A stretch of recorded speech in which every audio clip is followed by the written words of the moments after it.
நாளைக்கு எலெக்ஷன் அப்படின்னா உங்க சப்போர்ட் யாருக்கு வந்து? டிஎம்கே இருக்கணும்னு தான் எனக்கு ரொம்ப ஆசை. பிகாஸ் அவங்க லெகசி, அவங்க எந்த லீடர்ஸ், அவங்க எந்த பேஸ்ல இருந்து வந்தாங்கிறதுக்காக மெயினா ஒரு பெரியார் அண்ணா மாதிரி ஒரு லீடர்ஸ் கிட்ட இருந்து அவங்க ட்ரைன் ஆகி வந்தது.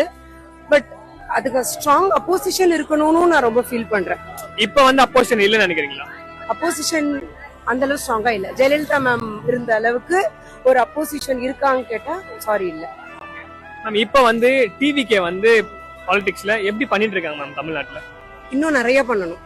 இப்ப பண்ணது வந்து பத்தவே பத்தாது. ஏன்னா நம்ம வந்து பாலிடிக்ஸ் நம்ம வந்து பொலிட்டிக்கலி வெரி ஸ்ட்ராங் நான் ஃபீல் பண்ணுவேன் நார்த் கம்பேர் பண்ணும்போது. ஏன்னா நம்ம வீட்டுல எல்லாருமே அரசியல் பேசுவோம். நீங்க நார்த்ல போய் பாருங்களேன், அந்த அளவுக்கு கிடையாது. ஏன்னா நான் நார்த்ல எல்லாம் இருந்து ஒர்க் பண்ணிருக்கேன். அவங்க வந்து ஒரு மெஜாரிட்டியா ஒரு காமனா ஒரு விஷயம் சொல்லுவாங்க, ஒரு ரிலிஜனா பேசுவாங்க. ஆனா நம்ம வந்து அந்த மாதிரி கிடையாது. இப்போ நம்ம ஒரு ஃப்ரெண்டா பேசும்போது நீ ஹிந்துவோ முஸ்லிமோ நம்ம பாக்குறது கிடையாது, ஆனா அங்க பாக்குறாங்க. அதுக்கு மெயின் ரீசன் என்ன? எஜுகேஷன். நம்ம கிட்ட நம்ம பெரியாரும் அண்ணாவும் பண்ண ஒரு விஷயம் இன்னைக்கு வரைக்கும் இருக்கு. நீங்க இந்த ஜென்ரேஷன் இன்னும் ஒரு 4-5 ஜென்ரேஷன் போனா கூட இருக்கும். அது இன்னும் தெரியணும். டிவிகே கிட்ட நான் அதுதான் இல்லைன்னு நான் ஃபீல் பண்றேன். இன்னும் நிறைய பில்ட் பண்ணணும். அவங்களுக்கு நிறைய சப்போர்ட் இருக்கு, விஜயோட ஃபேஸ் வேல்யூ இருக்கு.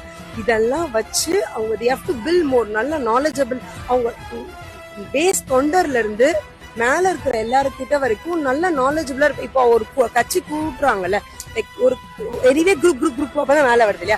சோ அந்த குரூப்ல அவங்க கிட்ட மொத்தம் எத்தனை தொகுதி இருக்கு, நம்ம கொள்கை என்ன, நம்மளுக்கு மெயினா என்ன வேணும்னு எல்லாருக்கிட்டையும் சொல்லுங்க.